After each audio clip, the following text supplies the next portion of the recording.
Les enfants des villages de Port-Boué, commune située au sud d'Abidjan, ont bénéficié de sacs solaires d'un coût total de 25 millions de francs CFA. L'initiative est la National Aviation Service. Vous aurez les détails tout à l'heure. Et puis la librairie de France Group a 80 ans, une célébration pour renouveler sa confiance avec clientèle et surtout les récompenser. Voici pour le sommaire. Bonsoir à tous et bienvenue à ce temps d'information. Je vous le disais en titre, en Côte d'Ivoire, la société d'exploitation en escale à l'aéroport d'Abidjan s'inscrit au nombre des entreprises socialement responsables.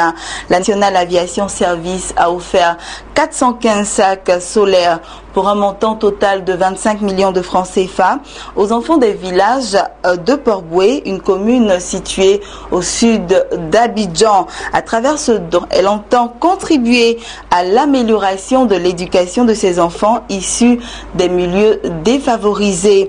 Des enfants qui demain joueront peut-être un rôle prépondérant dans le développement de la Côte d'Ivoire. Lawana Batunde nous en dit davantage.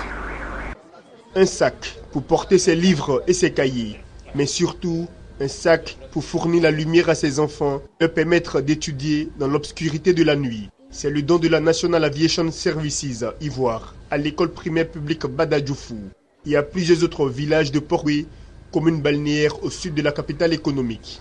Pour cette opération, ce sont 415 sacs solaires qui ont été distribués pour une valeur de 25 millions de francs CFA. Il y a beaucoup d'enfants qui vivent dans des situations très difficiles, qui n'ont pas forcément les moyens d'avoir la lumière à la maison le soir. Et comme la nuit tombe très tôt, ils n'ont pas la possibilité de reviser leurs cours. Donc NAS Ivoire et NAS Corporate est très dévoué à l'éducation des enfants et on veut aider à tout prix, le plus possible, de notre petite façon, les enfants à poursuivre leur éducation et réussir dans la vie. Ce sac conçu par des jeunes Ivoiriens est doté d'une lampe écran LED alimentée à l'énergie solaire.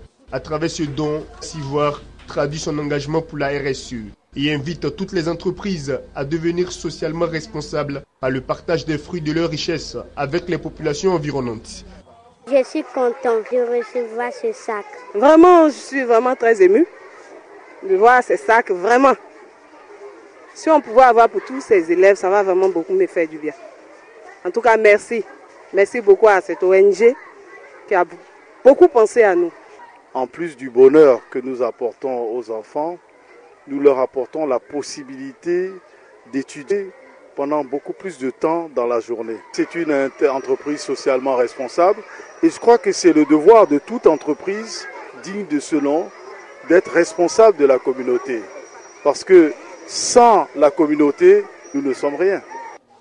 Après la commune de Port-Boué, la National Aviation Services entend prochainement lancer une vaste caravane qui va sillonner les différentes régions du pays, avec pour objectif d'étendre cette action sociale à tous les enfants de la Côte d'Ivoire qui peinent à étudier par manque d'électricité.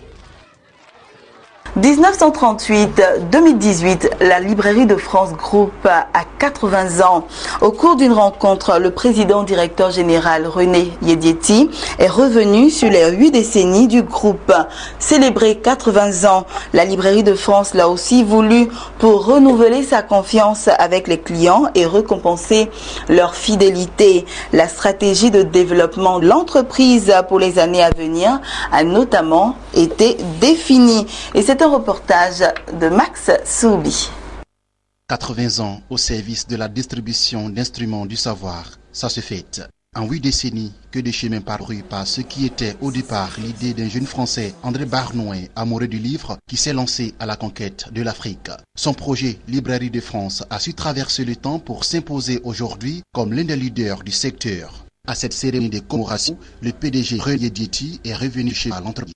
Est arrivé dans l'album des dictionnaires, quelques revues, et après il s'est diversifié en tous les instruments de savoir, la bureautique et tout. Et à l'époque, il faisait même du vêtement avec la boutique Raoul Barnouin. Voilà, il s'est diversifié dans l'aviation et tout le reste.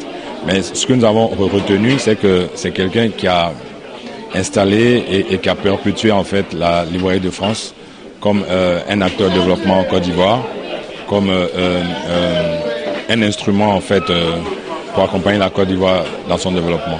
Nous, on a repris cette entreprise dans des conditions difficiles. Donc, comme je l'ai dit, c'était après les événements douloureux de novembre 2004. La librairie de France a vu pratiquement tous ses magasins pillés et vandalisés. Donc, nous, on est arrivé là à cette période-là pour faire redémarrer la maison. Donc, ça a été un pari. Et ce pari, donc, nous continuons à le relever.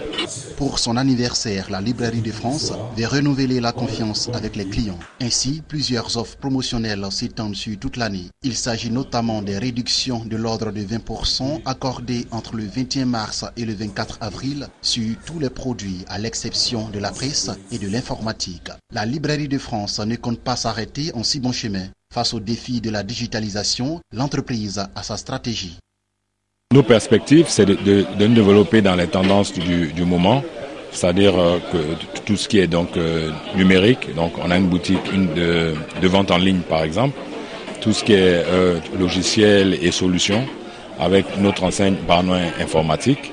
Voilà, donc nous continuons donc à avancer dans ces domaines novateurs, sans oublier donc notre métier classique, qui est la distribution donc, des instruments du savoir pour le monde éducatif et pour les entreprises.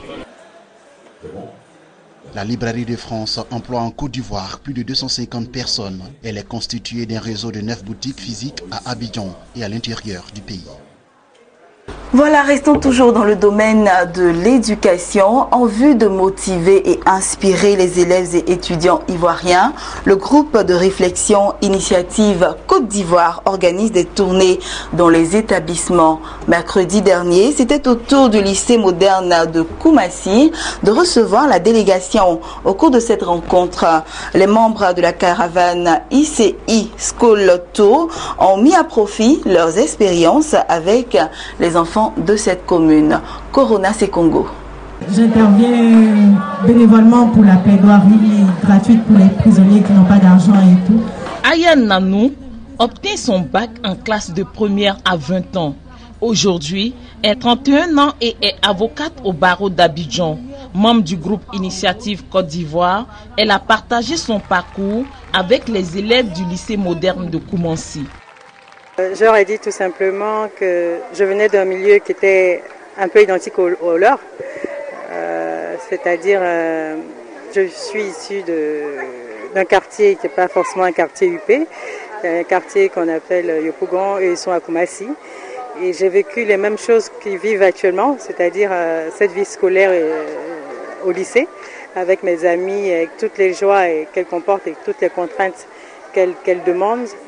Et le message que je leur ai fait passer, c'était déjà de profiter de cette époque que la vie leur offre pour apprendre pleinement ce que l'éducation nationale et scolaire leur offre, et qui se base sur cette expérience qu'ils vont vivre au lycée pour pouvoir en faire un socle pour leur carrière professionnelle demain.